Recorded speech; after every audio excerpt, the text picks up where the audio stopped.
Good evening. My name is Elba Gonzalez Mares, and this is the Napa Valley Unified School District Board of Education.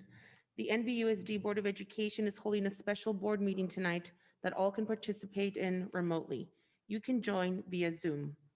Buenas noches, mi nombre es Elba González Mares y esta es la Mesa de Educación del Distrito Escolar Unificado del Valle de Napa, NVUSD por sus siglas en inglés. La Mesa de Educación de NVUSD está llevando a cabo una reunión especial esta noche en la que todos pueden participar de forma remota.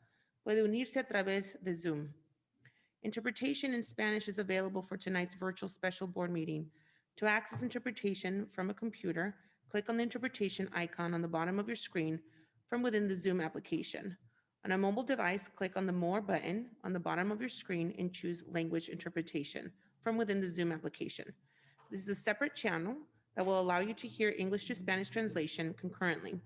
Please note, interpretation services are not available when you join our meeting by calling in. Our interpreters for tonight's meeting are Marcy Valdivieso and Claudia Lindgren. Marcy, please translate these directions on our English channel so our Spanish-speaking families can hear the instructions.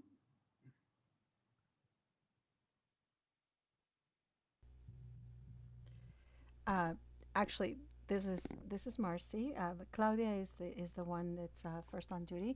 Esta es Marcy Valdivieso. Claudia es la que estaba interpretando, pero habrán servicios de interpretación disponibles esta noche. Puede clicar en el mapamundi en la parte inferior de la pantalla para seleccionar español y así recibirá los servicios de interpretación al español simultánea.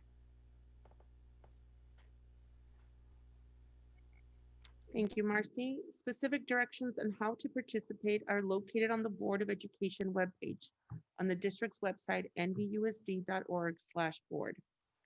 Can we please start with an attendance roll call from Vera Morales, Executive Assistant? Yes. Student Board Member Magaña, Present.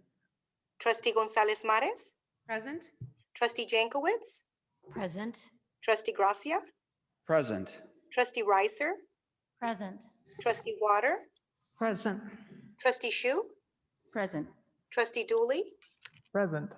quorum present. Thank you. Thank you, Vera. Thank you for joining us tonight, our Napa Valley Unified School District Special Board Meeting. Public participation remains virtual, online only, due to the COVID-19 shelter-in-place order. We continue in uncharted territory as we deal with the COVID-19 pandemic. As trustees, we have returned to the boardroom in solidarity with our staff, given that our school campuses are now reopened for our students. However, in order to ensure access to our meetings without any limitations during the persisting pandemic, we are continuing with online, remote access via Zoom for the public and guests.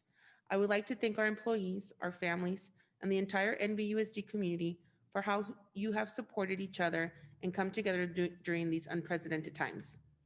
This meeting tonight is in accordance with the open meeting rules in the state of California per the governor's order. I'm going to start tonight with some basic instructions on how we are going to be using Zoom and involve the members of the community. All Board of Trustees and the superintendent are on video throughout the entire board meeting from here in the boardroom. Other staff members are present, but by audio only. Members of the community will not be on video and will be muted except during public comment. During public comment, any member of the community that wishes to speak must raise their hand using the raise hand feature in Zoom. You will be unmuted and will be provided 3 minutes to speak. There are 2 ways to make a public comment within the time allotted for public comment on an eligible agenda item. The comment by video conference, click the raise your hand button to request to speak when public comment is being taken on the eligible agenda item. When it is your turn to speak, your name will be called out. You will then be unmuted during your turn and allowed to make public comments. After the allotted time, you will then be remuted. Instructions on how to raise your hand are available on the district website at nvusd.org/board. To comment by phone, you will be prompted to raise your hand by pressing *9. To request to speak when public comment is being taken on the eligible agenda item. When it is your turn to speak, the last 4 digits of your phone number will be called out. You will then be unmuted during your turn and allowed to make public comment. After the allotted time, you will then be remuted.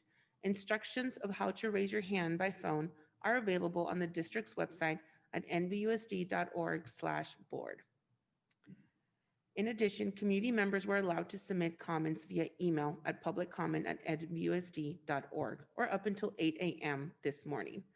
Public comment received after 8 a.m. the day of the scheduled meeting will not be read into the record. However, the public comment will be announced as received after the deadline, and it will become part of the meeting archive as long as it is received before the meeting is officially called to order. For every agenda item, I will prompt the meeting participants who have joined us via Zoom for public comment. Please follow the instructions just provided when you would like to comment on an item. We have been called to order and conducted our attendance roll call. We will go forward with our agenda. Our next item is to do our flag salute. May I ask Trustee Dooley to lead us on that?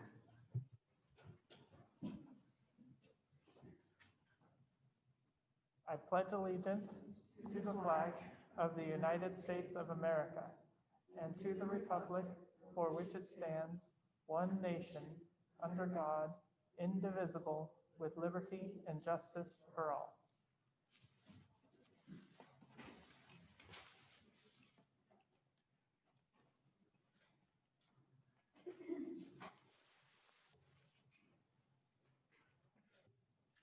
Great. I will now move on to approval of our agenda. Move to approve. First by Trustee Gracia, second by Trustee Jankowicz. All those, Student Board Representative? Aye. All those in favor? Aye. Aye. Oppose? Abstain? Thank you.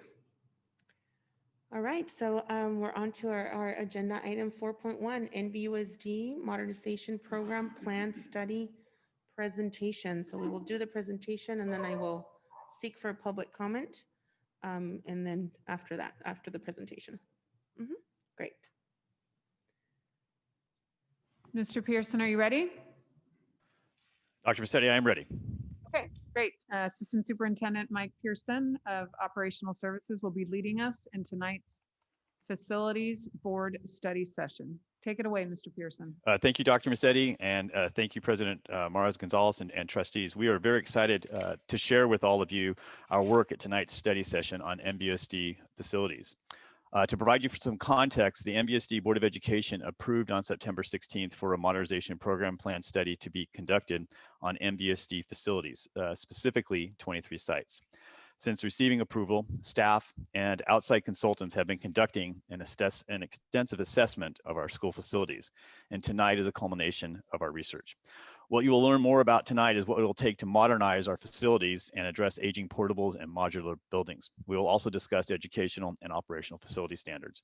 The crux of tonight's study presentation, though, centers on just modernizing our current facilities, such as bringing in new HVAC units, paint, windows, interior, etc. The majority of this does not include anything around no new buildings.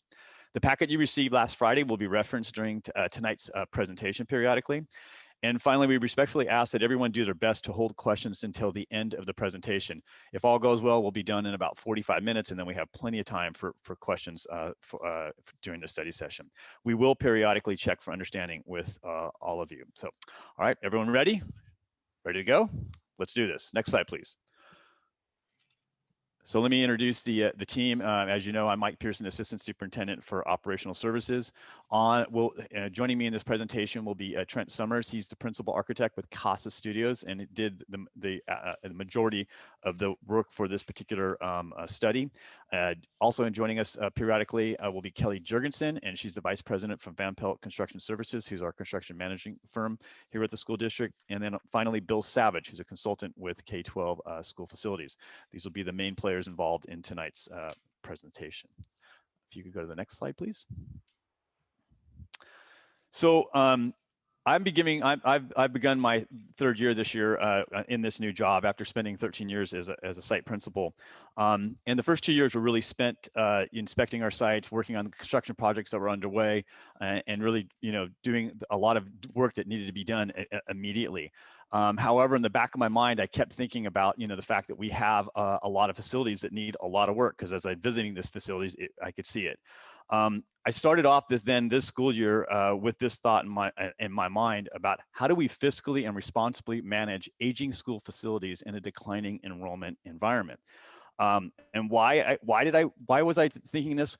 Well, we're in the middle of a bond program implementation plan right now as we speak. Our enrollment is declining.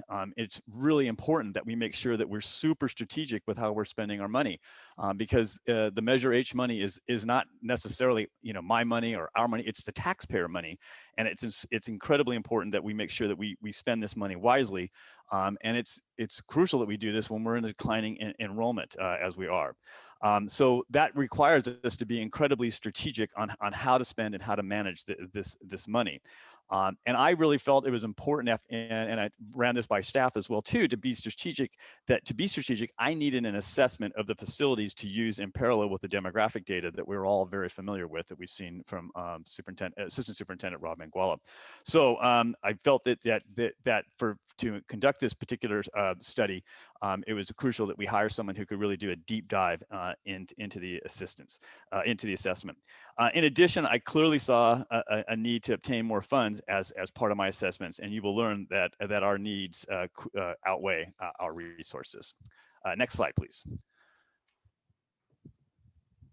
So with the NVUSD facilities, the challenges that we have, the first is that we have just a lack of adequate ongoing maintenance funding has created a backlog of deferred maintenance at our sites. This is not to say that our current maintenance department that I oversee is not doing their job. It's just we have so many needs out there because we've just had a lack of adequate major maintenance funding happening to help keep our sites at functioning at a high level. Secondly, we have campuses with older portables and modules beyond their useful life, which have really increased the maintenance needs and trying to keep these buildings together so that we can continue to educate our students. Thirdly, we have a lack of equity amongst our sites in educational program support facilities. And what I mean by a lack of equity is that we have sites that have, very nice multipurpose rooms. Then their older multipurpose room has been refurbished into a library. And then we have sites with the original multipurpose room out there. And then finally, we have inconsistencies amongst sites in operational support facilities. And a good example of this is the finishing kitchens that we're putting up in our elementary school sites. There will be a couple of elementary school sites that we will not be able to put up modernize a kitchen to be a finishing kitchen because there's just not adequate space to do that because we do not have an updated multipurpose room in that particular thing. I think it's also important to note that in MVUSD, this study covered the 23 campuses, which was approximately 1.7, and we learned that we have approximately 1.7 million square feet of buildings to maintain. And if you include the rest of the campuses, it's easily over 2 million square feet of buildings that we have to maintain. So let's go to the next slide. And as I alluded to earlier, it's extremely challenging to manage your facilities when you are in a declining enrollment district. And as I think many of you have seen this slide, over the course of the next 5 years, we have some issues to deal with enrollment, and that's going to have an impact on our facilities. And I think everyone is aware of how interconnected enrollment and facilities are in our district. And again, I'm going to go back one more, I'll refer to it a few more times, back to that driving question of how do we fiscally and responsibly manage aging school facilities in a declining enrollment environment? And as you can see, as our enrollment declines, we've got to be careful on how we're managing our facilities. You go to the next slide, please. So how do we maintain school facilities out there? Well, there are a variety of resources that we use. And I think the first point I want to make sure I say, and I'll probably end it on the same thing on this particular slide, that school facilities are not funded by the state of California. They do not allocate any money for school facilities at all. The state of California does not. That's not a criticism of them. That's just a fact out there. So, but the five resources we have is first and foremost is Fund 21, which is our current Measure H or general obligation voter approved bond that we have, and that was voted that was passed in 2016, and it was for $269 million, and we're nearing the end of that particular bond program. We also have Fund 25, which are developer fees. And on an annual basis, we approximately have $750,000 coming in on an annual basis, but that can fluctuate from year to year. Examples of where we would use this money is for growth purposes, because the idea here is like you're having new buildings, you're having things happening, that's growth. But we're able to use that, but that may seem contradictory to what we're having in our district because we're a declining enrollment district, but maybe we have a growth of a program at a particular school site. So a good example of that is at Northwood Elementary School.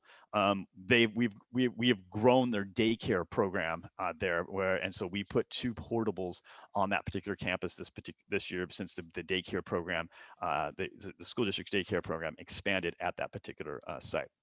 Fund 35 is state funding or state school facility program funding. To get money from this particular fund or from the state, a school district must have matching money to go along with this. It just isn't money that it comes with some strings, meaning you have to have matching money to access the state money on that.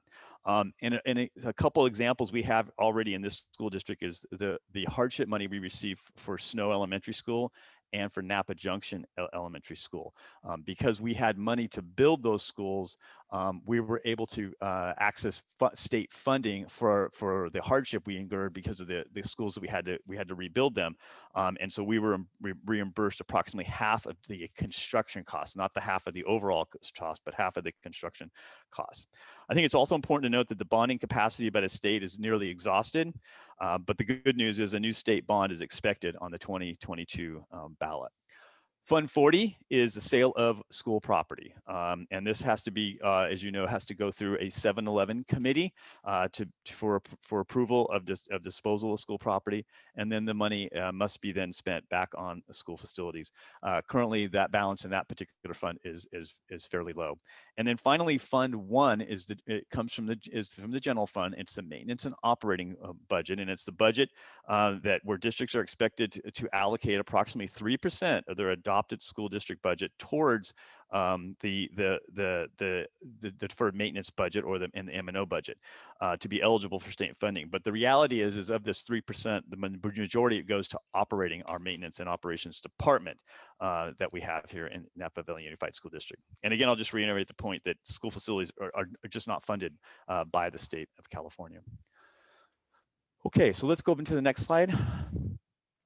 So let's talk a little bit about the Modernization Program Plan Study, and we'll be referring to the Modernization Program Plan as MPP, because as you can see, it is a mouthful. And so if you hear MPP, it's not having anything to do with Mike Pearson, it has to do with the Modernization Program Plan. So the board approved, as I said, this Modernization Program Plan Study, and we're gonna be using this throughout our presentation.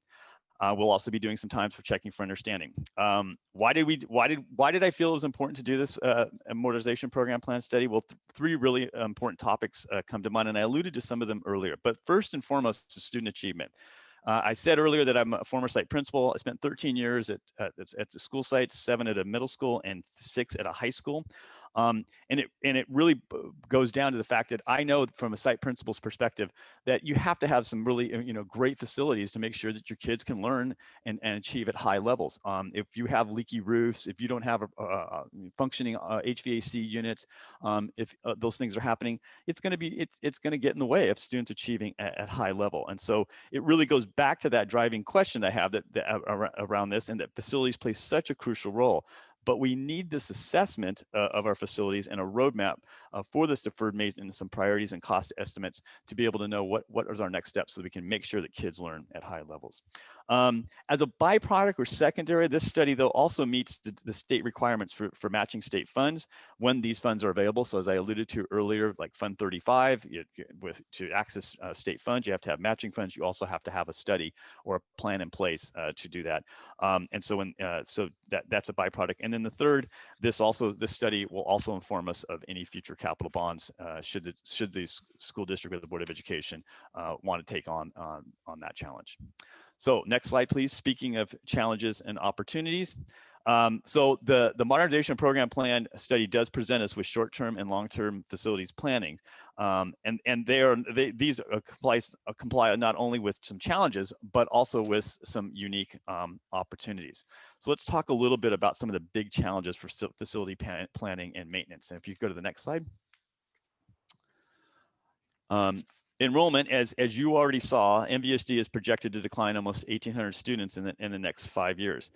I thought this was an interesting way to look at it, and that is that that's the size of one of our two comprehensive high schools here in Napa, and American Canyon is just a little bit behind American Canyon High School. That's how many students we're projected to decline in the next five years. And so that challenge is real, and we have to be able to negotiate and navigate through that particular challenge while we're looking at our facilities. Funding, as was also shared, the state does not allocate any financial resources to maintain adequate school facilities. The funding for maintenance and capital improvement is left up to school districts, so this is a challenge. The equity of our school facilities, ensuring all sites have comparable school facilities, is another challenge.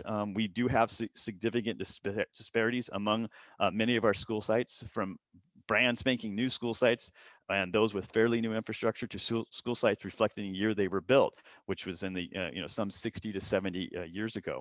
Our students, and I firmly believe that all of our students in the MVUSD deserve the best resources, the best facilities we can possibly provide them if we're really going to be serious about student learning. The age of the facilities, I alluded that many of our structures were some 60 to 70 years old and built that long ago, that many of them were built in the 50s and the 60s of our legacy buildings.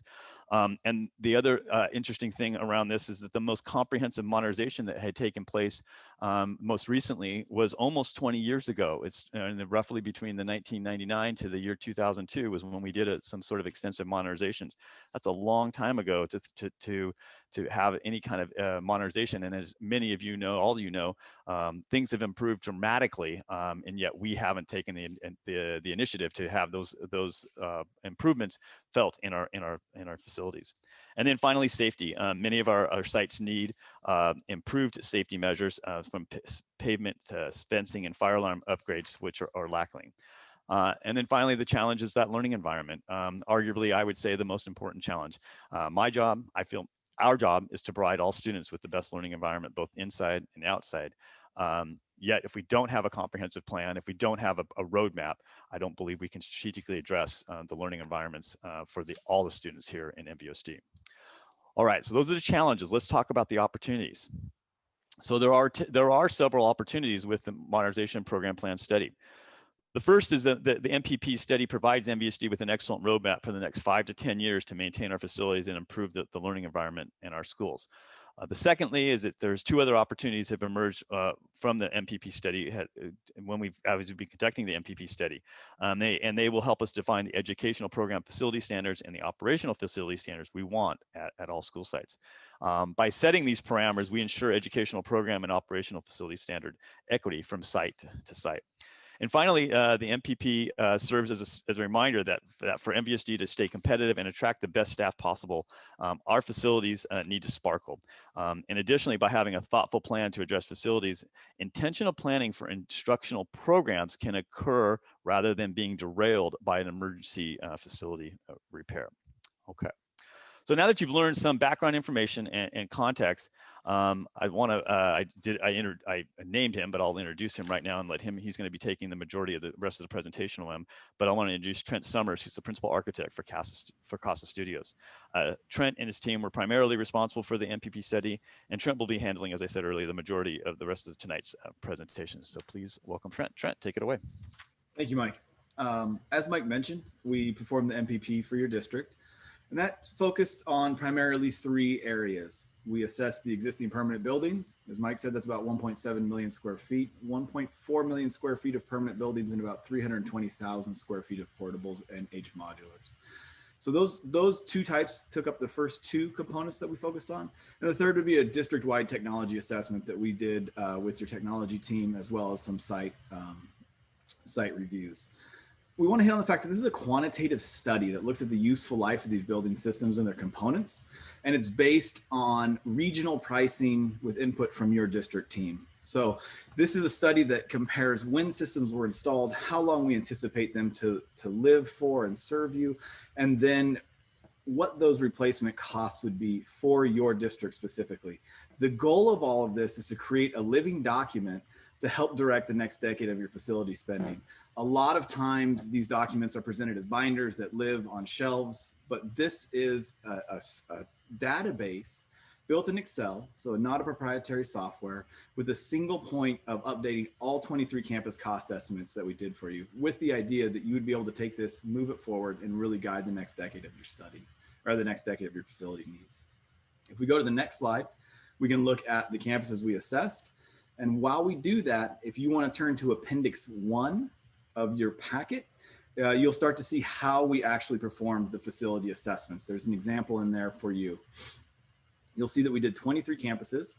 On the right are the list of excluded campuses. Those campuses were excluded mostly due to the fact that they were either recently closed or they're newly constructed, and we believe will not pose an anticipated maintenance need for you in the future. Now, there will always be the fire to put out, but we believe that those maintenance costs will not be significant in the next decade as they are new. So as we move forward into the next slide, we can talk about the assessment process, and this will tie to that Appendix 1.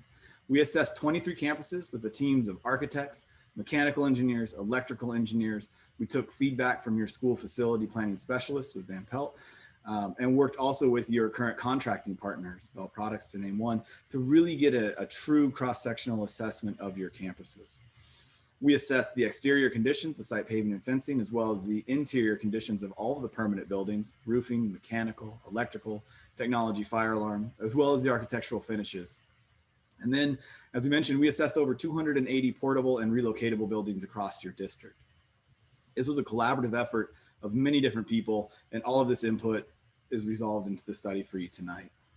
If we move to the next slide, what we'll see, and you'll see this throughout the study, I wanted to take a second to kind of hit on it. One of the equating factors that we did throughout the study is talked about the facility condition index. The facility condition index is really the relationship of the current maintenance costs, repair costs, and required systems costs divided by what would the cost of a new facility be. So it's what work has to be done divided by how much would a new building cost me. And what you'll end up with is a decimal ratio that we call the FCR, the facility condition index.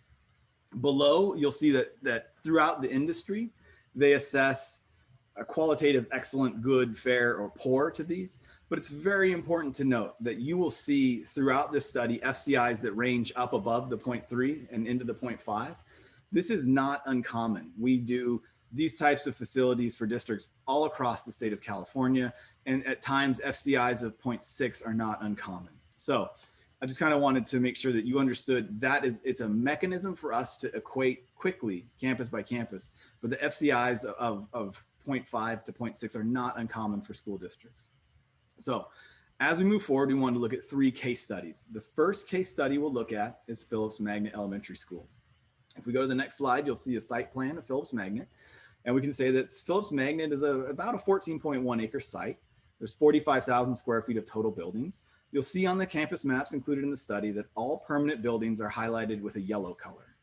The orange colors are the modular buildings that we see exceeding their useful life. And these are a series of buildings that were installed in the 70s and have really served you well, but have just reached the age of what we'd anticipate their life. The blue buildings are the relocatable buildings. And you'll see that for campus like Phillips Magnet, almost 47% of the campus is housed in portable buildings. Phillips Magnet, of those permanent buildings on Phillips Magnet, the majority were built in the 1950s and last modernized in about 2000. If we move forward, we can see the results of the MPP for Phillips Magnet. Immediately, you'll see an FCI of 0.39 at the bottom of the slide. That's going to indicate to us that there's an immediate need for some maintenance work. The table summarizes what we see as the short-term, intermediate, and long-term needs of the campus. We'd like to hit on and just kind of remind at this time, these are the costs to maintain just the permanent buildings. And in those permanent buildings, it's just maintaining the critical systems, the roofs, the HVAC, the fire alarms, the architectural finishes. This is not the replacement cost to build you new buildings and new campuses. It's just the general maintenance needs to keep your students warm, safe, and dry across the next decade. These are Can just we the stop here just for a second and just check for some understanding? So trustees, I just want to make sure you understand this is a very important point, what Trent just mentioned, and that is that this is just to the permanent buildings to just bring them kind of up to newness for the 2021 year. And it does not address the portables at all. So I think it just, and that's what you're going to see going throughout the rest of some of these slides as well too. So I just want to make sure everybody understands that. And I can't see you and I can't ask for a thumbs up, but I'm going to assume that someone will say, yep, everybody understands that. Good to go. Thank you, Trent. Yeah, we got it, Mike. Okay, thank you, David. Yeah, lots of nodding head. Okay. Can I quickly ask though, does that include the HVAC upgrade? Or is that not considered just the maintenance? Because I know in the report it talks about the buildings needing modernization of the HVAC. Is that included in that bottom? Yes, that is. These would be the maintenance costs for those critical systems for just the permanent buildings. Okay, let's keep going with Trent. Thank you. So if we move to the next slide, we'll see that we'll start to get into the assessment that we did of the portable buildings. It's important to note that at Phillips Magnet, 47% of the campus total square footage is housed in relocatables and modular buildings. As we worked with the district to sort of analyze how to address a district-wide need for relocatables, we developed 3 options that we would like to share with you tonight. The first option, priced in the far left column, would be a like-for-like replacement of the relocatable buildings with new relocatable buildings, as well as a modernization, but not replacement of the aged modular buildings. Option 2 is a like-for-like square footage replacement for the relocatable buildings and the aged modular buildings with a new modular building, similar to what you've done at River and Snow. Option 3 would be a like-for-like replacement of square footage for relocatable buildings and modular buildings with custom designed stick-built buildings. This doesn't account for, any of these numbers do not account for removing any of the relocatable buildings if it comes that if it's determined that the capacity of the site exceeds the enrollment, you could remove and not replace these relocatable buildings, but that is not factored into these options. These are just one-for-one replacements. So you see for a campus like Phillips Magnet with 47% of them being relocatables, it becomes a significant cost there regardless of the option you choose. As we move forward, we're going to take a break to talk about what a comprehensive capital improvement plan for Phillips Magnet would look like, because what we have done with this MPP and portable discussion is only 2 legs of the stool. And we'll bring Kelly Van Pelt in to discuss, oh, I'm sorry, Kelly Jurgensen from Van Pelt in to discuss the 3rd leg of that stool now.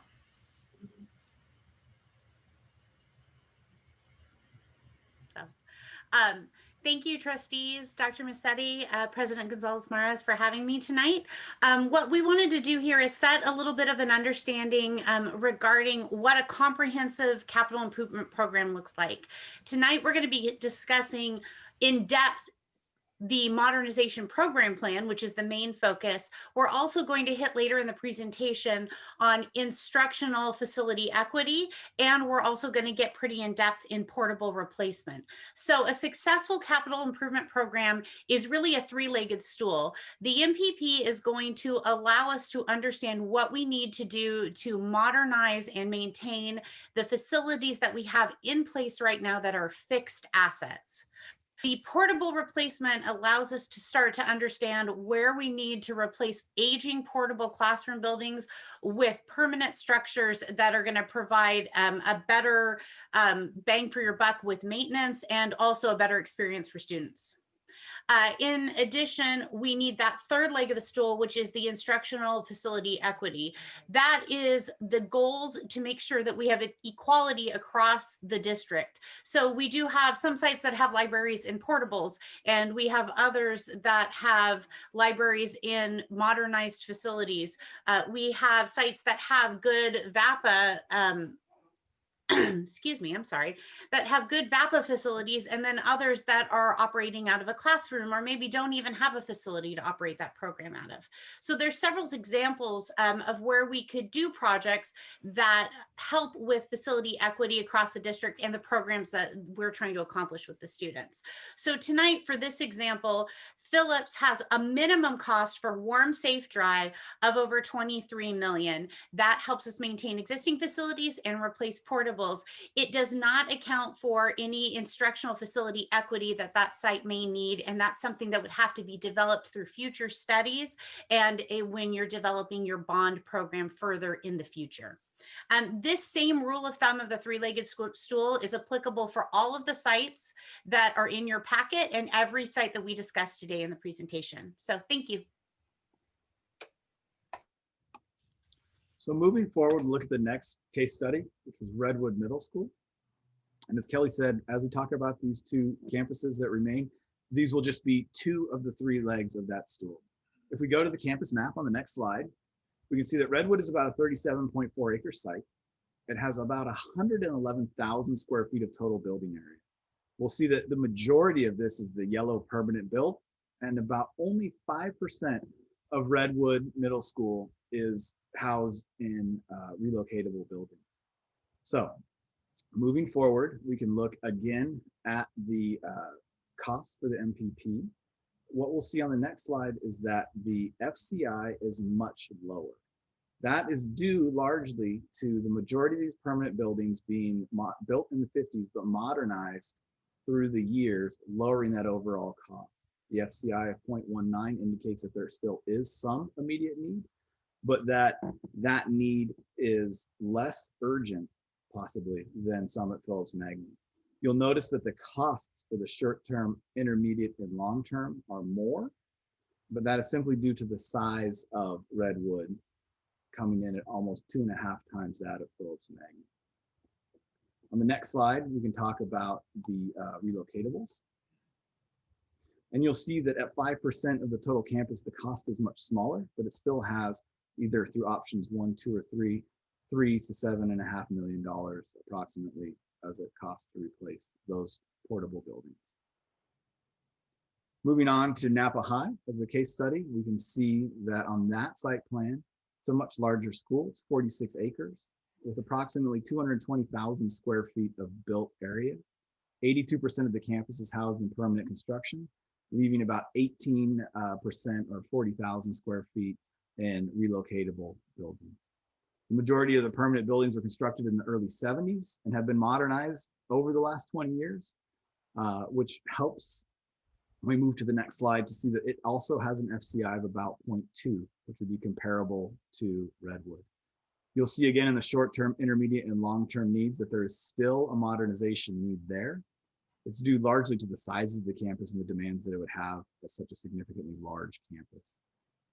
You can then also start to see in these how the short-term, intermediate, and long-term needs of all of these campuses start to phase across. Whereas we look at Phillips, there is a more significant short-term need on that campus, whereas as we go across Napa, it's most likely it's more spread out over the short-term, intermediate, and long-term. When we look at the portables for Napa on the next slide, you'll see that of that campus, the majority of the portables and relocatables are housed in the D wing. As it does account for 40,000 square feet, the costs for these, either options 1, 2, and 3, are also fairly significant, ranging from 22.5 million almost up to 60 if you were to go with a custom built stick building. We're going to transition here from the case studies to a summary of our MPP. This is an aggregate cost for all of the modernization work across the 23 campuses that we investigated. It includes ADA upgrades that would be required by the state as you started to do that work. We want to reiterate again that these costs, while they do include critical systems like HVAC, roofing, fire alarm, do not account for complete replacements of the buildings. These again are the costs to keep your facilities, your stick-built permanent facilities upgraded, warm, safe, and dry for your students. On the next slide, we can talk about the portable studies that we performed. One of the things that we noticed moving into the study was that a large portion of your campuses, over 280 relocatable buildings are on, sorry, a large portion of your campuses have a significant amount of relocatable buildings. We assessed over 280 relocatable buildings. This was largely due to, we believe, a growth that happened in the campus between the late 90s and 2000s, and how that growth was accommodated. I believe these buildings have served you well, but they are relocatable and intended for temporary use, and they have just started to reach the end of their estimated useful life. They're beginning to show signs of wear, and the critical systems need to be upgraded. We believe that addressing these buildings will pose a challenge to the district, so we wanted to help talk about how we would approach that.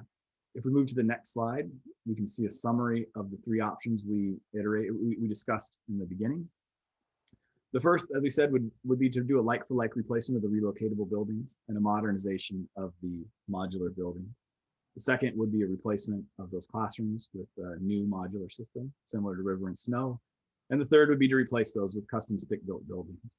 When we look at all 280 buildings across the 23 campuses we assessed, that option one, at a minimum, comes to about $160 million, and option three starts to top out at $422 million. How the decisions are made to move forward are going to be important to make. And again, as we talk about this, just to reiterate, this accounts for a one-to-one replacement of all of these facilities. It does not consider opportunities to remove and not replace for campuses that have declining enrollment. We can go to the next slide. The third component of our assessment was the technology component. We worked with the NVUSD technology team to assess the work that has been done to date and also project the needs into the future. One of the things that we really want to take a moment to pause on and compliment the district on is the work that they have done through Measure H to create comprehensive fiber backbones throughout the district, to execute comprehensive security camera projects, make sure that your wireless access points are updated and your MDF and IDF switches are updated. You've moved to one-to-one devices for your students and teachers. These are all foundationally large technology components that we encourage districts to execute, and to come in at this point and have this work done is a significant accomplishment for the district.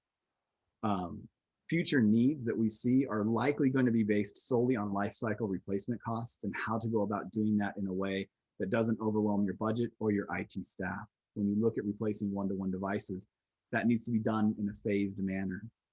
When we think about replacing access points and IDFs and MDFs, we want to make sure that we have that planned in the future. So we have rolled those costs into the MPP numbers we saw on the slides above. They have been accounted for, but again, just to summarize, we believe that you are in a very good position with technology, and the plan accounts for the aging out of those components and replacement. The key findings and summaries, if we were to distill our work down to just 3 key points, we really want to hit on the fact that these facilities have been well maintained. There is an immediate and significant modernization need, but again, that's largely due to when the last modernization projects were done. We find that a lot of the last modernization work for these campuses were completed in the early 2000s, which, as these systems age and serve you well, they do reach the end of their estimated useful life and are coming up for replacement.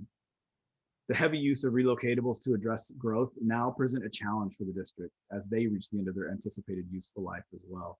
How you choose to move forward and address that is going to be a question to resolve, but those buildings do need to be addressed in the future. And then to speak to a point that Mike brought up earlier, we have identified modernization need that far outpaces your current funding, and that needs to be discussed moving forward as well as to how to address those challenges over the next decade. Okay, thank you, Trent. So the last part we wanted to discuss with everybody is the educational program and operational facility issues. And so to take us through this next part of our presentation is Bill Savage with K-12 school facilities. Bill. Thanks, Mike, and great job, Trent. Thank you. Good evening, board members, superintendent. I'm Bill Savage with K-12 school facilities, and I've had the honor of working with Mike and the team and really focusing on the educational program and operational facilities issues in the schools as we consider renovations and we want to support student learning to to the best extent that we can. So I think it's important when you focus on buildings, you have to remember it's not just the condition of the buildings and systems, it's how they support our programs and how they support student achievement. It's how our school facilities provide operational support to meet student and staff needs, and really always to meet the needs of our communities and our families. And that's a critical part of having great facilities. And so we talked early on in this study about the need to consider educational program issues, operational facilities issues as we consider renovation and modernization of our sites. Next slide, please. So in a big picture look, and Mike has mentioned this earlier, there's a lack of equity in our educational support facilities, program support facilities among the district sites, and there's inconsistent operational support facilities among the district sites. The district has established a high bar, a high standard, if you will, by its very successful building programs in the recent past. American Canyon High School, the Snow School, all the new sites that you've built now have set a very high standard. And we find that it's not met throughout the district consistently, and there's a lack of equity. And you can see some of the examples of the program standards that we're talking about on the left related to classrooms, libraries, technology, outdoor learning, and then operational support standards, the administration offices, student and family support, teacher support, multipurpose buildings, cafeterias and kitchens, drop-off, parking, and site access. The next slide, please.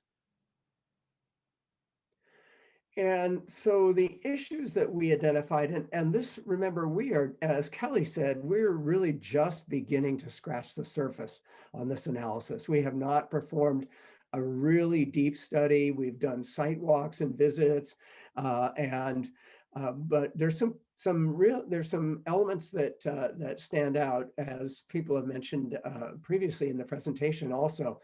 But we have, at the elementary sites, we have undersized pre-K and kindergarten classrooms. State standards require adjacent restrooms for kindergarten classrooms, and that there be a dedicated play area directly adjacent to pre-K and kinder classrooms. We don't always meet those standards. We're finding that there's a lack of dedicated visual and performing arts classrooms and a lack of makerspace opportunities and project-based learning support spaces.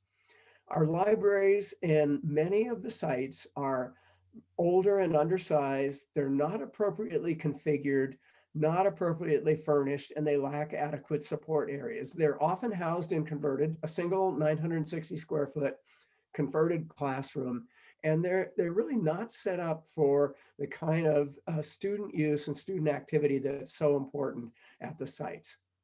And we also saw that at the secondary sites, and the libraries, example at the high schools, they're just not furnished or set up for collaboration. They're not set up for project-based learning. Our newer libraries, we find, have associated pull-out spaces where student teams can work together.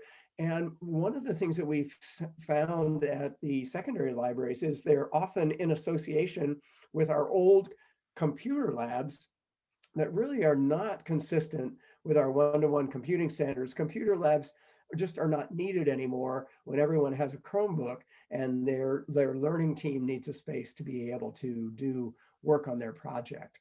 Also at the secondary sites, inadequate visual and performing arts classrooms and support areas. And one of the key areas of concern is that at the high schools, at two of our high schools, we have very inadequate student athletic support facilities that are undersized, poorly configured, and they're in very deteriorated spaces. Next slide, please. So operational facility standards, and this is dear to Mike's heart because he's got to run these shows. And he talked a little bit about warming kitchens in the beginning, but they're associated with at least 4 of our sites with older multi-purpose buildings that have never been replaced by the newer multi-purpose buildings that were built around 2000 6 to 8, I believe, and are at many of the elementary sites. Where the older MPRs have inadequate kitchen and serving facilities, lack of stage areas, and no presentation technology, and they're not a warm and appropriate setting for communities, events, and school-wide events. And so we want to address that. We have inadequate administrative spaces. They're undersized, disjointed. They don't have collaboration spaces. There's very limited conference areas, and there are inadequate staff areas. Our student support services are scattered, not set up for collaboration. So we have, what's happened over time is we've used our excess portables and we've placed our reading programs, our psychologist offices, et cetera, in those extra spaces without consideration of how they could be set up for more effective student and family interactions. At our secondary sites, and especially the high schools, our wellness centers are really in limited space. They're not configured for a full range of services. They're just not inadequate for the type of full student support that we're finding we need to provide at our high schools for student wellness. There's also a way in which the secondary schools lack a kind of focused student commons area, both a building and a site area beyond just a cafeteria. We also find the administrative spaces at the secondary schools have never been reconfigured to reflect some of the newer operational styles that we have. And there are no collaboration spaces again, and they're undersized and disjointed. Finally, there is a lack of student and family support services spaces at our secondary sites. Next slide, please. And this is some photos that give you an idea. So at the top these are our athletic support facilities at American Canyon High School on the left, and the same types of facilities in a portable that has seen better days, let's just say, and really needs to be replaced to be more effective for our student athletes. Multi-purpose room renovated on the left at Vichy and an older one at the Phillips site. So you can see those are some of the issues that we're trying to address. Next slide. Okay, so now all four of us will probably maybe chime in on this particular slide, but some of our next steps. So we looked at how do we divide up all this work that you've been seeing, and what can we accomplish, and how do we go about that? That's more of a solution-oriented dialogue that we'll have down the road. But we do have some things we'd like to suggest, and that would be from a short-term, an intermediate, and a long-term, engaging in roughly having this in about a 10-year increment on that. I think the first thing is, through the modernization program plan study, we've learned that we need to, we've termed the phrase warm, safe, and dry. I'll give actually Trent the credit for that, warm, safe, and dry. We really need to make sure that we're providing that type of environment for all of our students in there. And then from an intermediate and long term, this portable replacement issue that we have, and deciding how many portables we're going to, do we need all the portables on there? Are we going to replace them with new portables, or are we going to continue to go down the modular route or the stick-built route? And so we need to make that decision as well. And then finally, what Bill just came through with us with the educational program and operational supports and facilities equity, how do we go about doing those sorts of things? And again, it's a big thing. It's a big idea here, but we fully believe that we can do this, and we fully believe that these are our next step. They are dependent though on future funding, as both Trent and I have outlined earlier today. The first area, just to give you some again some ideas around this, that first on the modernization program plan drive, we're looking at approximately $350 million. And then each one of these other areas, but the portable replacement and the educational program equity and operational support facilities are each at about $250 million. So you're at $800-900 million on this. Again, significant amount of money, but I do believe our kids are worth, and I do believe that we can get to it, because we really want to have facilities that look like this. So if you can go to the next slide, please. And this is Snow Elementary School. Granted, I don't believe we'll ever, I don't know if we would, demolish an entire school and create a brand new school as we had to do here at Snow because of the earthquake fault that had happened, the earthquake that happened, the damage that it sustained. But I do believe we want to get to this particular type of environment where students and teachers can thrive, where the community can appreciate the structures and benefit from the resources that we have there. And again, as I said earlier, the next step, another study session will be happening on the solutions and the funding to achieve this type of learning environment that we can have throughout our school districts here. Okay. All right, so the final slide before we get to questions from a recommendation standpoint, and Dr. Mercetti and I will be joining on this slide. From a recommendation, we would like the adoption of the modernization program plan study at the February 11th MVUSD Board of Education meeting, so that we can start that solution ideas that I mentioned earlier. We're also looking to pause some of the final Measure H projects until the consolidation and closure of school sites is completed. This is a key component. I don't believe anybody wants us to spend money on a school site that potentially could be consolidated and or closed until we know what's happening with that. We would like the endorsement of the implementation of the modernization program plan study at some point, and then also the support for future proposals to finance the outcomes of the modernization program plan study are all going to be incredibly important to have that financial support from that. I believe you have the right team to make these things happen, but these are our recommendations. And Dr. Mercetti, do you have anything to add on that? Yeah, thank you, Mike, and thank you to the entire team for the presentation. I've been closely monitoring this work that Mike Pearson has been leading in the operational division. And this slide is absolutely critical for you as trustees. So before we release the floor for questions and discussion, we really, really think that it's important that the Board of Education support this work, that you're versed in what the needs are, and that we have your support through an action item where you adopt this modernization plan once you've vetted it this evening in the study session environment. And then, with that, it really is your endorsement for Mike Pearson and the team to go forward with strong implementation of the study so that we now have a decision-making framework around facilities. And then in the future, in the near future, like Mike Pearson had mentioned, the big piece for the board will be, well, now that we have this awareness and we can start to use this framework and apply it for decision making, how are we going to finance all of these needs? And that is the sort of, fiscal stewardship, fiscal responsibility for us to ensure that we're pursuing revenues and funding streams and budgeting at large in a way where we can support quality implementation of a plan like this in order to bring more equity and close those challenges and gaps that Mike started the presentation with. So tonight, just as the superintendent of schools, I do want to thank the team for their hard work. And I really do want to just charge the board with, my strong recommendation to really consider all of these, 4 concepts on the slide, because we do believe we have the team in place to close these facilities gaps. And we believe that in short term and long term, we can also put together proposals to finance those through lots of community support and lots of the decisions that you make as you guide us as the fiscal stewards of the district. So I think with that, we're ready to move to questions and discussion. Is that right, Mr. Pearson? That's correct, Dr. Mercetti. Thank you for that. So thank you, trustees, for listening. Really appreciate you hanging in there with us. I know you probably do have some questions, but I hope that through this presentation, maybe some of those questions were answered and you could see kind of we had a flow with our presentation. But yep, the team is ready to answer questions and or take some notes. Mike, I got a question for you on the dollar figures for the short term, intermediate term, and long term.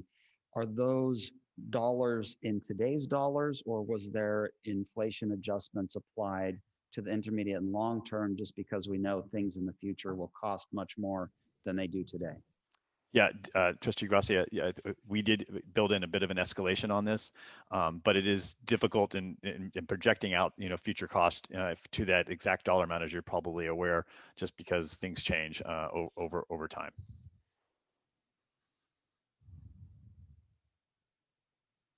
Wasn't it 5% year over year? You need your microphone. I'm sorry, wasn't it 5% year over year?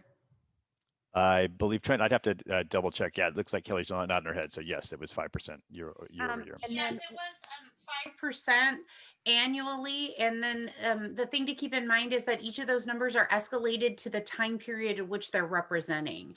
So, and I believe we noted that in the study. I can't recall where.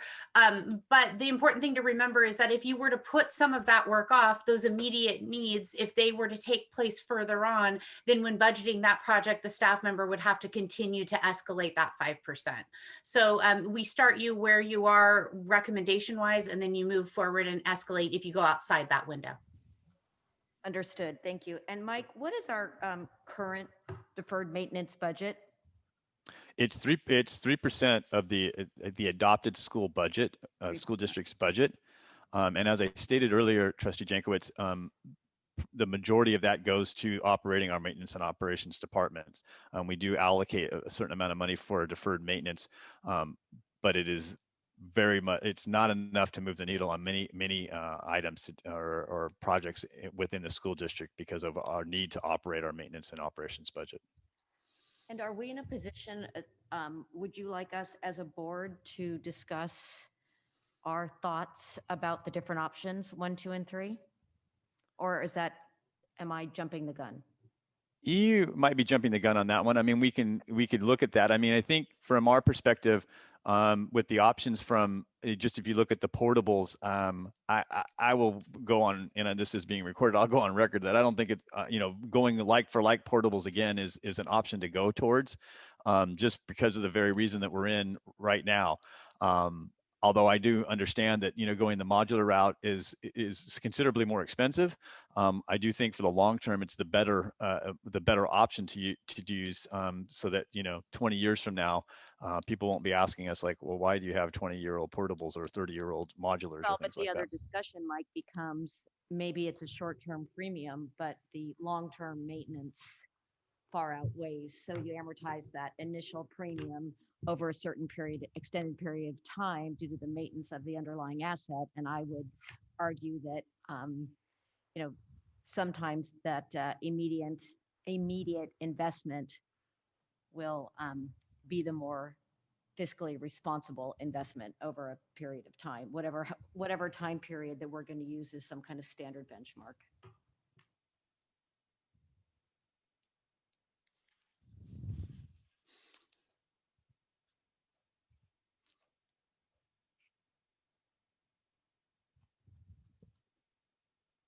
I think while we're waiting to see if there's other You questions. need your mic on. Oh, okay. I said I've expressed my opinion about portables before, but I'm going to be future oriented now and not bewail the past. How much does it cost to tear down a portable?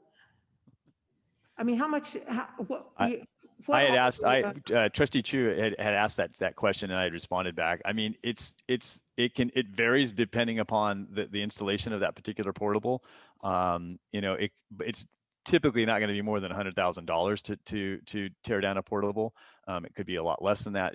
It really depends on the installation of that particular portable. Goodness gracious, some of them look like they're sort of tearing themselves down. The thing that is speaking to me is the fairness, the equity.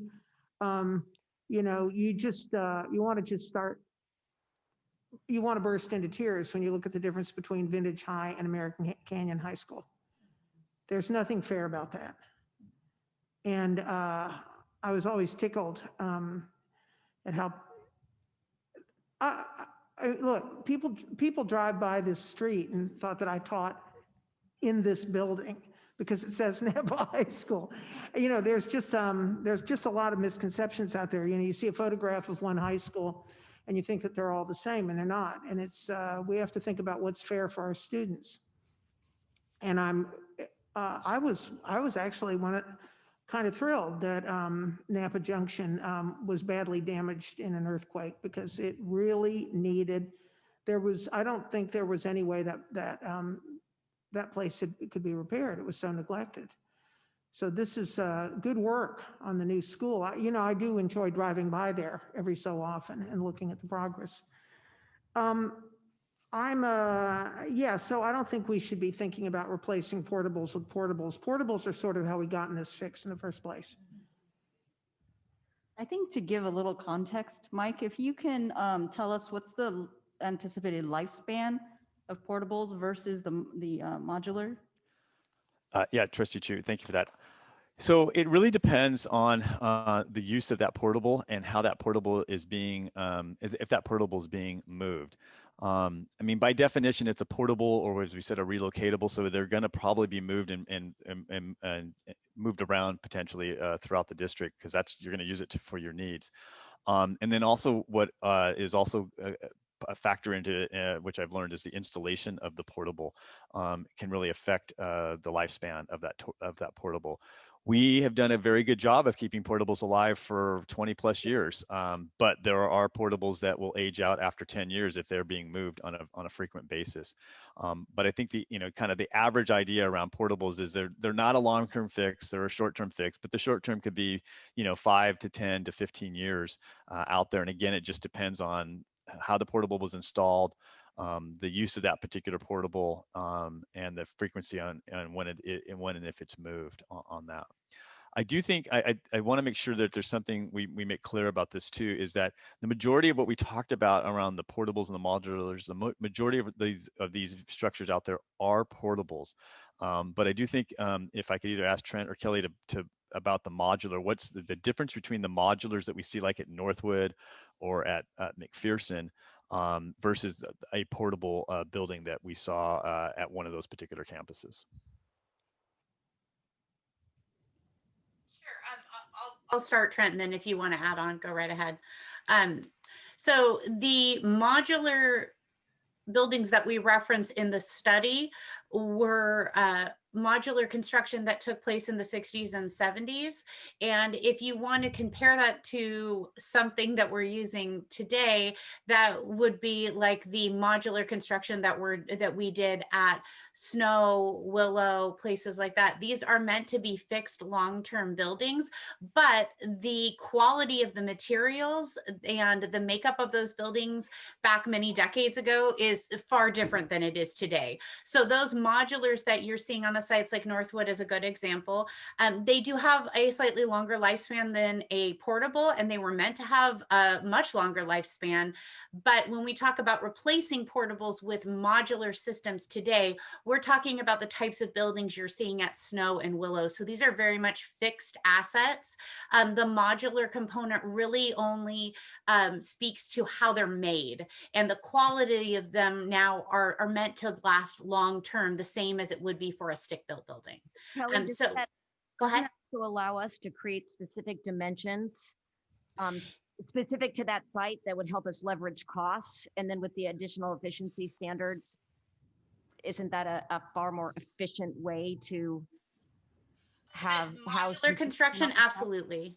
Modular construction, we've had a lot of success with it at K-12 districts. It allows flexibility. You don't have to just, as Trustee Jankowicz said, you don't have to have just one set classroom type.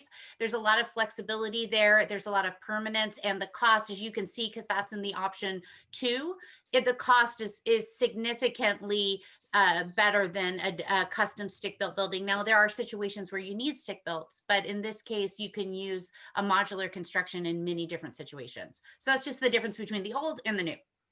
So I just want to weigh in on the options 1, 2, and 3.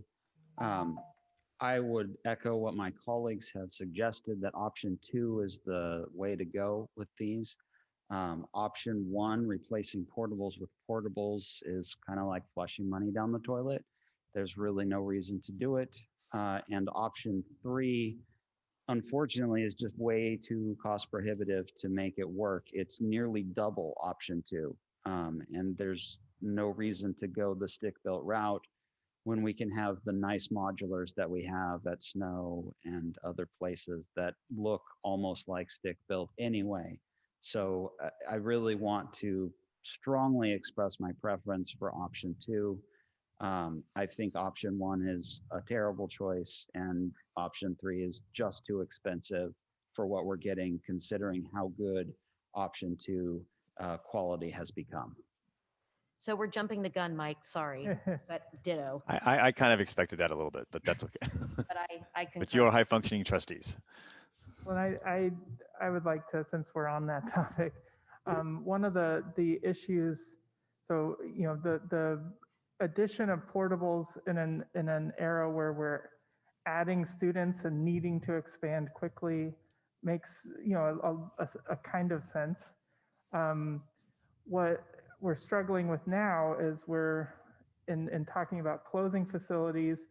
We're not just losing that the portable space on those campuses. We're also losing the stick-built, the main building sites on those.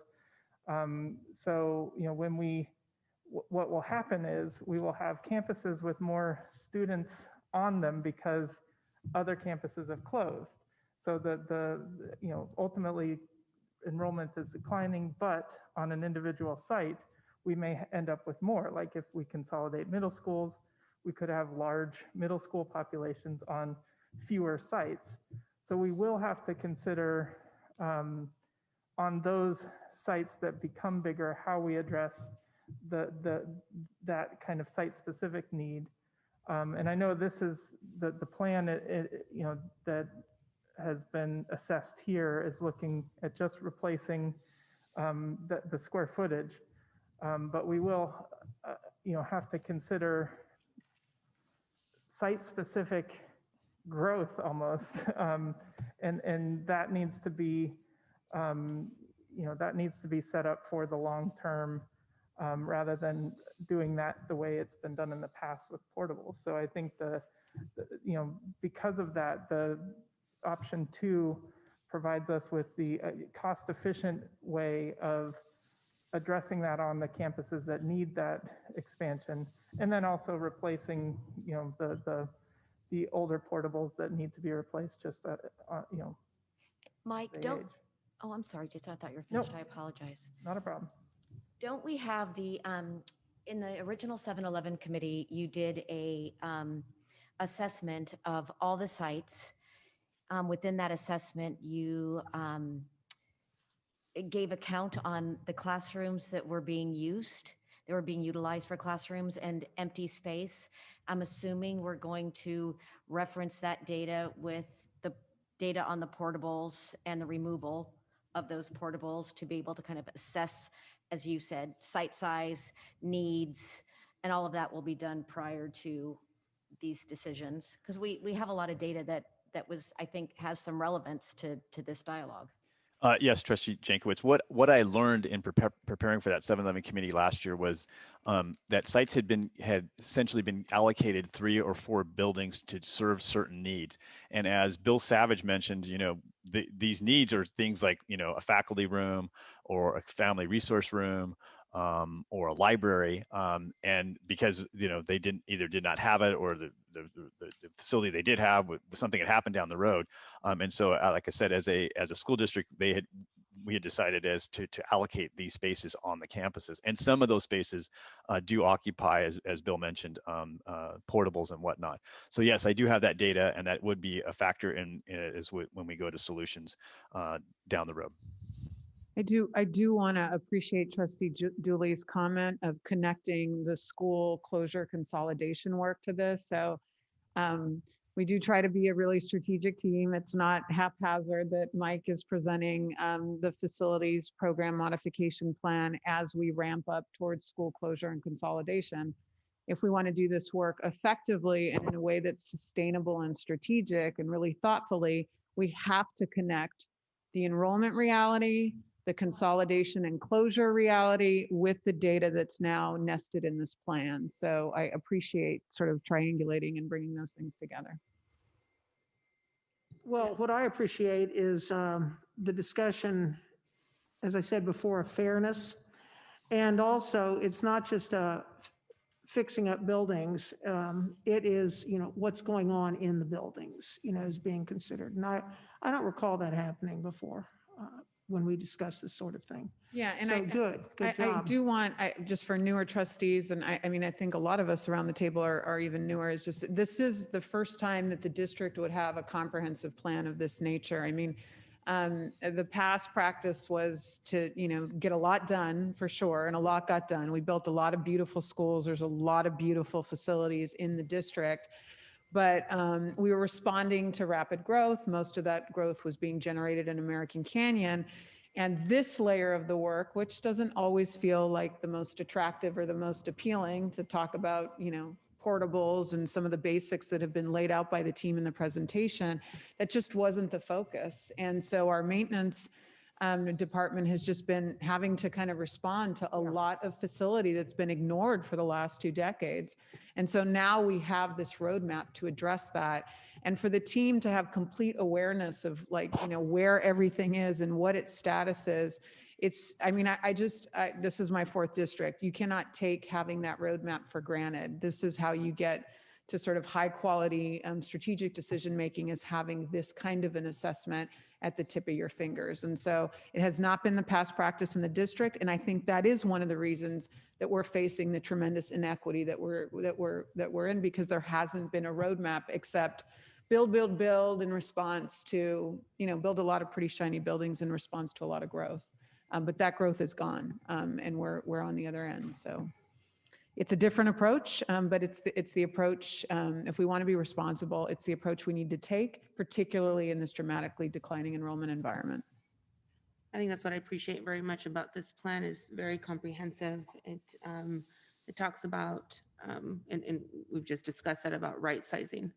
And it's that balance of right sizing our schools based on the data that we are seeing in our community, but also with balancing that aspect of not making decisions for the sake of making decisions, and then making them in the sense that it's not responsible for us to be putting tax dollars and money into places that are just going to go down into the drain.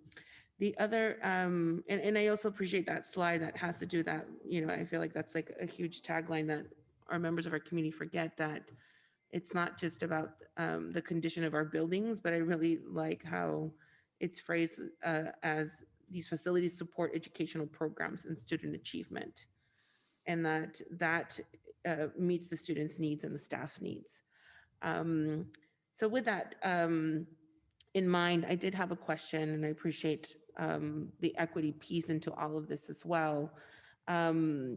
I see, you know, in the MPP, the ADA compliance and all, and I think when I think also of in line with that, along with the diverse community and students that we have, I also keep thinking of LGBTQ. So I just kind of like that forward thinking proactiveness is as we're building and or rebuilding or demolishing and putting something in place, that we're thinking of also the cultural aspects of our students, and meeting the needs of our as a LGBTQ community, because it's not just our students but also staff as well. So it's just something I'm not sure if that was also part of the process to be taken into consideration, Mike.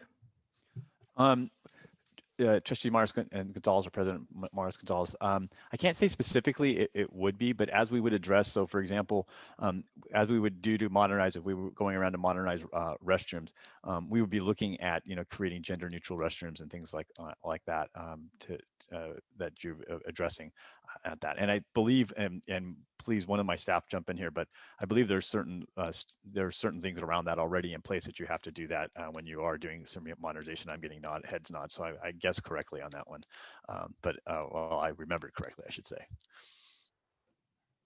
Yeah, and I guess I mentioned that also as part of your standardization plan, right? Like, I love the standardization plan because I feel like that's talking about the basic needs, right, to meet our staff and student needs. It's an excellent point.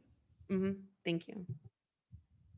Also, just want to also one comment came to mind, or one thought came to mind that I wanted to comment on, is that the team in discussions leading up to this work, you know, I think in the past the district has adopted a typical facilities master plan, and I do want to draw a line in the sand. This is not a facilities master plan.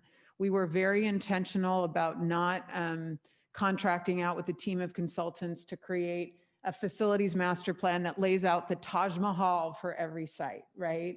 And creates a lot of unrealistic expectations for each school community. And then execution never happens, and the facilities master plan becomes just a plan that really couldn't serve as a decision-making framework. So we didn't want to go down that path. That path has been walked here in the past. And all it demonstrates is that you've got, billion plus dollars of unmet needs to have, what feels like brand new schools on every school campus, right? Which is not actionable. It's not really doable. It's not really realistic. So we intentionally, in lieu of that, are bringing forth this program modernization plan, which we do feel, right? If we make the right financial decisions, the right community engagement and support decisions, and we're able to gather some of that in the next couple of years, we do believe this is actionable. We do believe that this is potentially doable, and that we can see systemic improvement across all 23 campuses here, in this 5 to 10 period, and that we have a plan for execution on that. So I do want to make that distinction. I know we have a lot of our principals watching tonight, and I know that they all probably have some post-traumatic, stress from, looking at all, these facilities master plans that just lay out these, beautiful facilities that often don't happen for most schools. So I just want the board to know that that was an intentional decision on our part. We want your support behind something that's actionable and doable. So I'll just echo those comments that were just made by Dr. Massetti, that in the past, there were many of these plans and they didn't come to fruition. And they were the basis for many of the promises that were made in previous bond campaigns. And there was a lot of disappointment and angst in the community as a result of the failure to meet those promises of these lofty goals that were never going to really be achieved.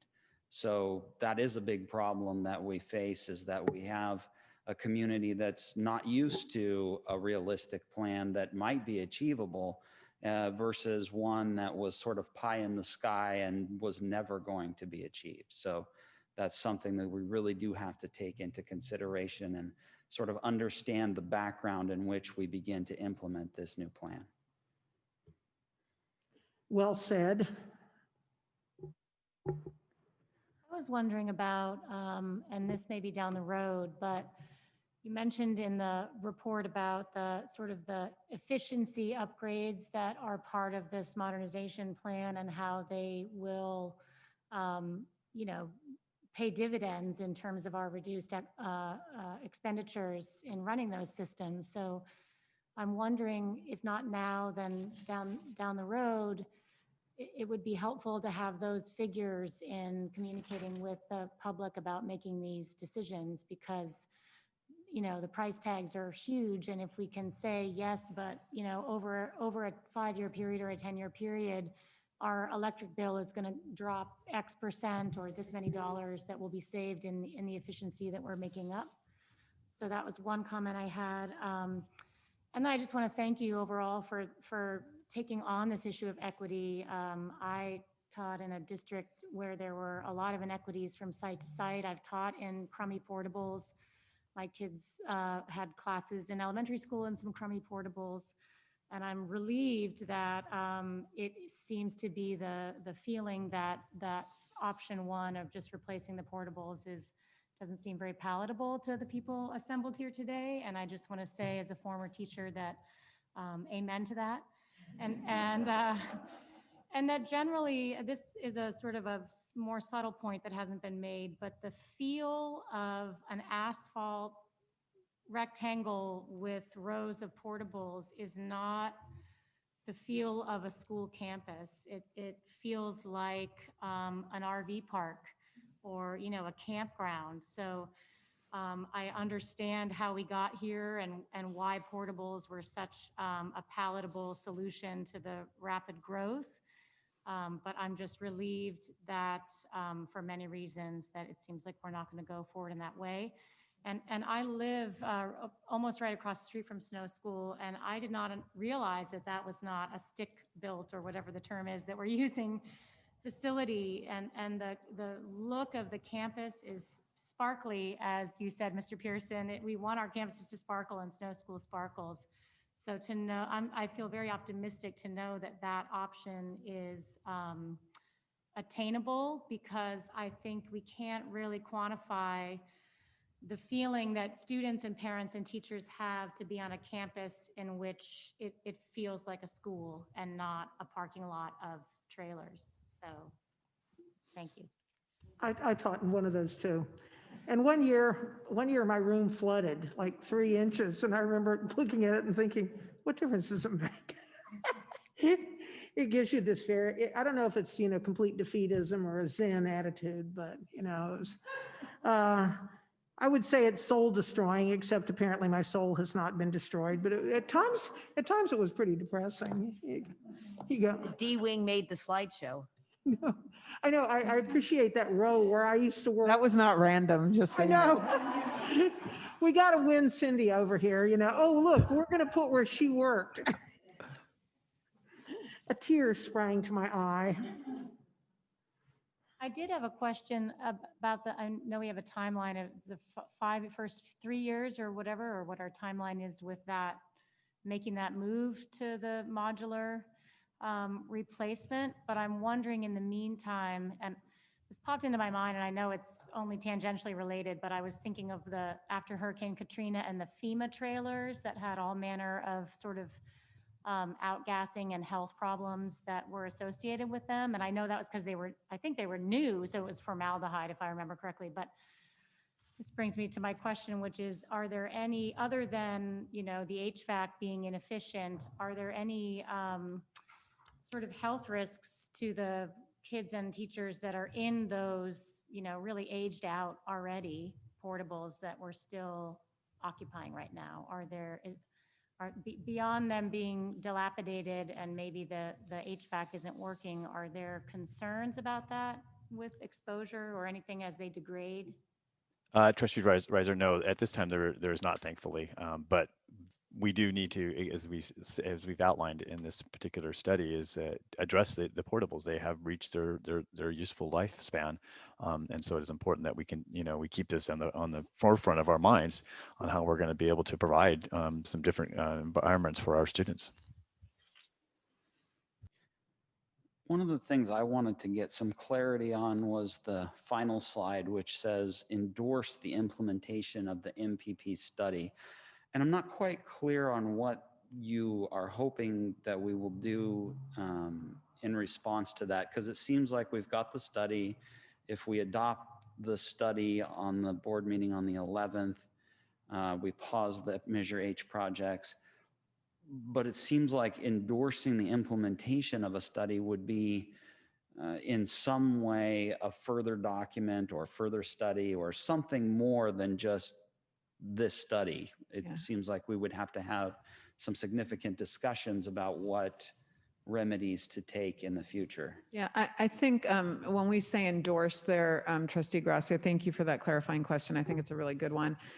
It would just be in the series of actions moving forward, right? As staff brings forth any action items to the board for decision making, right? So the idea would be that you adopt the study, then staff goes and starts, implementation of that study. Financing will be a barrier to implementation, I'll tell you that now. So that's why we also have there as the fourth one, to consider some of our recommendations around approaches to financing this, and that'll come later down the road. But your endorsement would come through, the series of action items that we would bring, and that you would be, sort of as the governance team checking for alignment with what's in the study, right? So you adopt the plan. We use it for decision making, and then we'll see sort of a series of actions that are coming, and you're seeing that connection. And through your governance here, you're endorsing our implementation of it, right? Through the future actions that you take. Would you say that that's an accurate interpretation of that, Mr. Pearson? Yes, Dr. Mercetti, I would say that that's an accurate interpretation. Thank you for that. So just to use an analogy, this would be, for instance, our strategic plan for building in the same way that our strategic plan guides all of the rest of the work that we do in the district. That's right. This is a sub-plan of our goal 4, exactly. And it would be our strategic action plan for facilities decisions.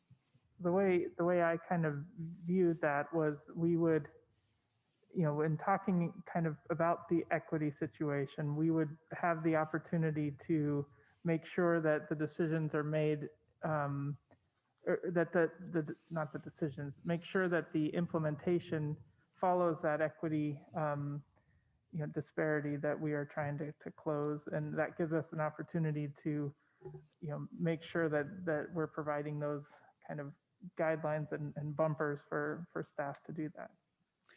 Yeah, I think that's a great point. The decisions of the board, over time, right, contribute to some of the disparities, right? And that's not blaming any previous boards or previous administrations. But I think when you lack a plan and you lack that decision-making framework, it's easy to find yourself making isolated decisions that then contribute to disparities that you may not even be aware of because of the fact that you haven't oriented around a solid right. plan. So No, if the it board, wasn't intentional. if the board adopts the MPP on the 11th, will we see references back to it then in future board agenda items in the same way that we see references to our strategic plan?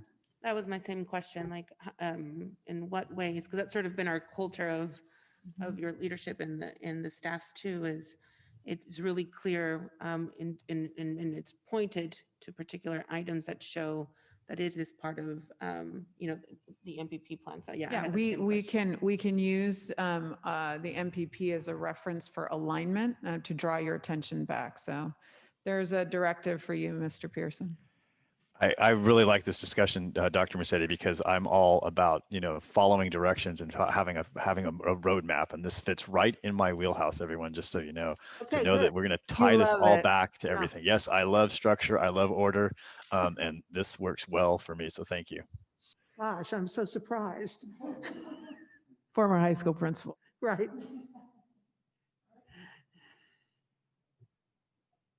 All right, so I'm looking around the room and looks like everyone's good. I do want to ask Mr. Ruiz if there is any public comment on this item. President Gonzalez-Montes, we do have a public comment. We will start with Justin Hamilton Hall. Go ahead, Justin. Thank you so much. Hello, everybody, and happy 2021. My question is, this is a very issue from American Middle School. I talked to Mike Spence out there, and I saw him the other day. We need to have American Middle School start build new gate around because people going in there through the cracks, and I see the people do that last summertime. Please help. We need new gate around there, American Middle School. Number one. Thank you.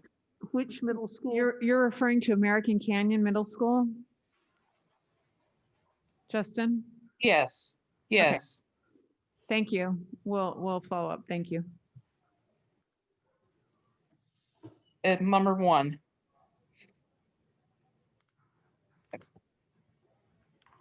What was, can you repeat that last comment? I'm sorry.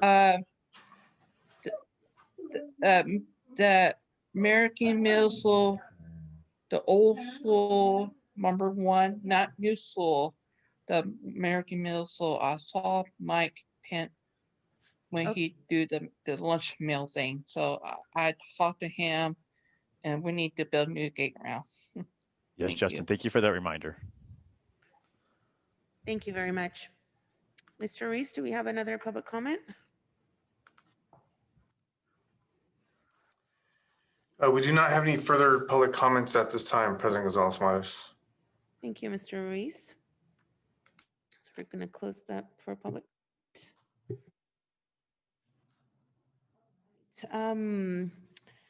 Well, now we're on to item 5, and this is public comments on closed session. So notice is hereby given that a closed session of the Board of Education will be held under the general provision of our government code section.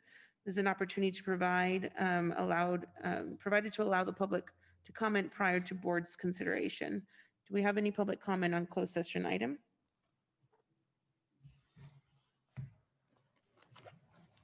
There are no comments for closed session items, President Gonzalez-Mares. Okay, thank you, Mr. Reese.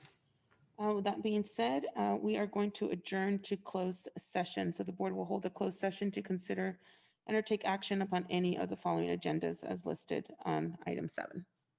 Okay, thank you. And before we retreat, I do want to thank the entire team, Kelly and Trent and Bill and all of you. Thank you so much for your hard work. I know Paul DeSario supported us as well. So I want to thank everybody. This has been months and months of work. It's been a lot of labor and a lot of doing. So thank you so much for providing us that roadmap. Okay, so good night. Have a good night. Thank you all so much. Thank Thumbs you. up. Thank you so much. Evening, we are returning from closed session. Are there any reportable items from closed session? There is nothing to report from closed session. Thank you, Trustee Gracia. Having done that, we are ready to adjourn our meeting. Can So moved. Second. Great. First by Trustee Gracia and an optimistic, first by Trustee Gracia and a second by Trustee Water. All those in favor? Aye. Aye. Aye. Any opposed, abstain? Fantastic. Everybody have a good evening. Thank you.